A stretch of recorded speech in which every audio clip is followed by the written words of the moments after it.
Stanley കുബ്രിക് എന്ന ഡയറക്ടറിനെ അറിയാത്ത cinema പ്രേമികൾ ഭയങ്കര കുറവായിരിക്കും അല്ലേ? എന്നിങ്ങനെ ഒരുപാട് ക്ലാസിക്കുകൾ പുള്ളിയുടേത്. അദ്ദേഹത്തിന്റെ ലാസ്റ്റ് പടമായ ഐസ് വൈറ്റ് ഷട്ട് ഇപ്പോൾ റിലീസായി 27 വർഷങ്ങൾക്ക് ശേഷം വീണ്ടും ചർച്ചയാവുകയാണ്. 1999 ടോം ക്രൂസിനെ നായകനാക്കി സ്റ്റാൻലി കുബ്രിക് ഡയറക്റ്റ് ചെയ്ത പടമാണ് ഐസ് വൈറ്റ് ഷട്ട്. ഒരുപാട് മിസ്റ്ററീസ് ഉള്ള ഒരു പടം കൂടിയാണിത്.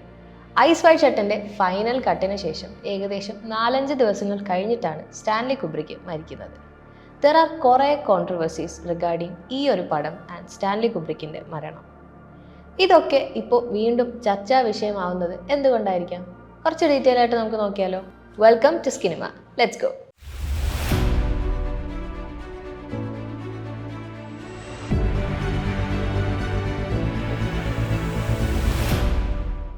സ്റ്റാൻലി കുബ്രിക്കിന്റെ ലാസ്റ്റ് പടമായിരുന്നു ഐസ് വൈറ്റ് ഷട്ട്.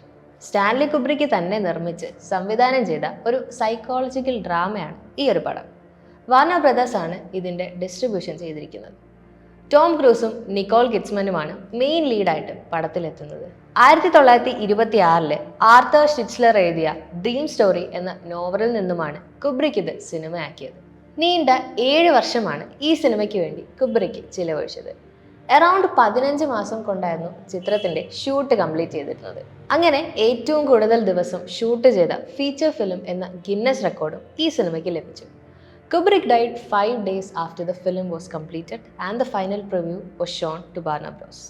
ചിത്രത്തിന്റെ റിലീസ് കാണാൻ അദ്ദേഹം ഉണ്ടായിരുന്നില്ല. ചിത്രത്തിന്റെ ടൈറ്റിലിൽ ബെഞ്ചമിൻ ഫ്രാങ്കിളിന്റെ keep your eyes wide open before marriage, half shut afterwards എന്ന ഫേമസ് ഡെഫിനിഷൻ ഓഫ് മാരേജിൽ നിന്നുമാണ് കടമെടുത്തിട്ടുള്ളത്. വളരെയേറെ ഗവേഷണങ്ങൾക്കും പഠനങ്ങൾക്കും ശേഷമാണ് ഈ ചിത്രം പൂർത്തീകരിച്ചത്. ചിത്രമാകട്ടെ ലോകമെമ്പാടും ശ്രദ്ധിക്കപ്പെട്ടു. അനേകം അവാർഡുകൾ നേടിയ ഈ ചിത്രം ബോക്സ് ഓഫീസിലും വൻ ഹിറ്റായിരുന്നു. പക്ഷെ ഇപ്പോൾ ഇത് ചർച്ചയാവുന്നത് എന്തുകൊണ്ടാവാം? സ്റ്റാൻലി കുബ്രിക് എന്ന പേര് കേൾക്കുമ്പോൾ തന്നെ പലർക്കും എന്തോ ഒരുതരം മിസ്റ്ററി തോന്നുമല്ലേ? അദ്ദേഹത്തിന്റെ സിനിമകൾ ഒരിക്കലും നമുക്കൊരു സാധാരണയായി കാണാൻ പറ്റുന്നവയല്ല എന്ന് നമ്മൾ പയ്യെ വിശ്വസിച്ചു തുടങ്ങി.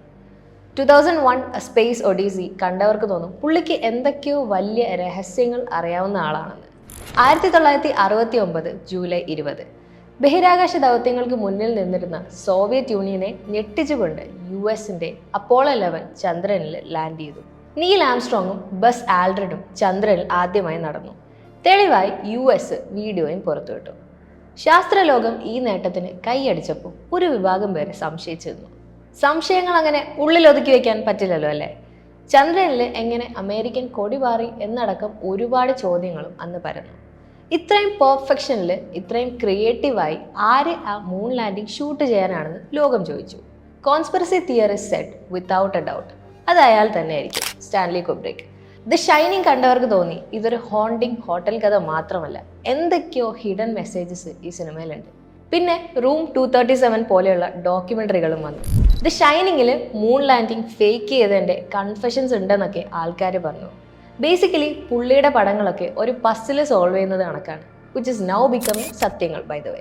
പെർഫെക്ഷനിലിസ്റ്റ്, റിക്ലൂസീവ്, നാസ ലെൻസസ് ഉപയോഗിച്ച ആള്, നെപ്പോളിയൻ എന്ന അൺറിലീസ്ഡ് പ്രോജക്ട്സ്, സ്പാർട്ടക്കസിനെ ഡിസോൺ ചെയ്ത കഥ, പിന്നെ ഐസ് വൈറ്റ് ഷട്ട് റിലീസിന് 5 ദിവസം മുമ്പുള്ള മരണം, ഇതൊക്കെ ചേർന്നപ്പോൾ ഇതിൽ എന്തൊക്കെയോ ഉണ്ട് എന്ന് ആൾക്കാർക്ക് ചിന്ത വന്നു.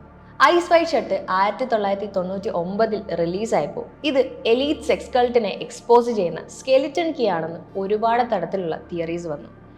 ജെഫ്രി എപ്സ്റ്റീൻ കേസുകൾ പുറത്തു വന്നപ്പോൾ ടോപ്പ് ന്യൂസ് ഔട്ട്ലെറ്റ്സ് വരെ ഐസ് വൈറ്റ് ഷട്ടിനെ കമ്പയർ ചെയ്തു. സിനിമയിൽ ഒരു പോയിന്റിൽ ടോം ക്രൂസിന്റെ കഥാപാത്രം ഒരു പാർട്ടിയിൽ എത്തിച്ചേരുന്നുണ്ട്. എലീറ്റ് ക്ലാസ് മാത്രം പങ്കെടുക്കുന്ന ഒരു നിഗൂഢ പാർട്ടി.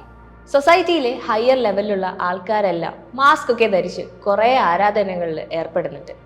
ഏറ്റവും ചർച്ച ചെയ്യപ്പെട്ട സിനിമയിലെ ഒരു സീനായിരുന്നു അത്. ഇതിനൊക്കെ സമാനമായ കാര്യങ്ങളാണ് ഇപ്പോൾ എപ്സ്റ്റീൻ ഫയൽസിലും പുറത്തു വരുന്നത്.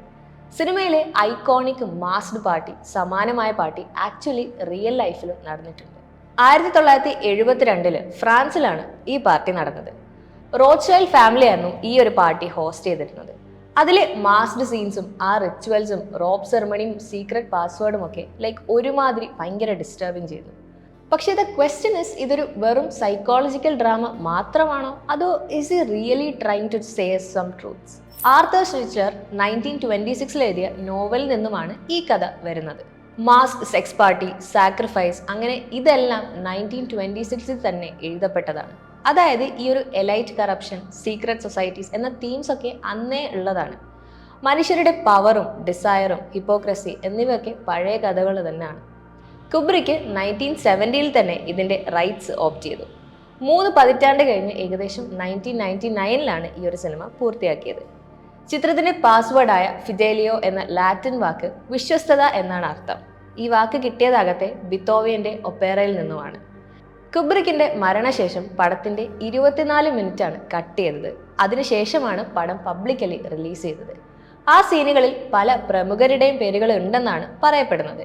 എലൈറ്റ്സ് കിൽഡ് ഹിം എന്ന തിയറി ഇപ്പോഴും still getting stronger. Eyes wide ഷട്ടിൽ, ജലസി, ഇൻസെക്യൂരിറ്റി, ഡിസയർ, ഇവ it's kind of like a conspiracy reveal അല്ലേ? ഐസ് വൈറ്റ് ഷട്ട്, കണ്ണുകൾ തുറന്നിട്ടും അടഞ്ഞിരിക്കുന്ന അവസ്ഥ.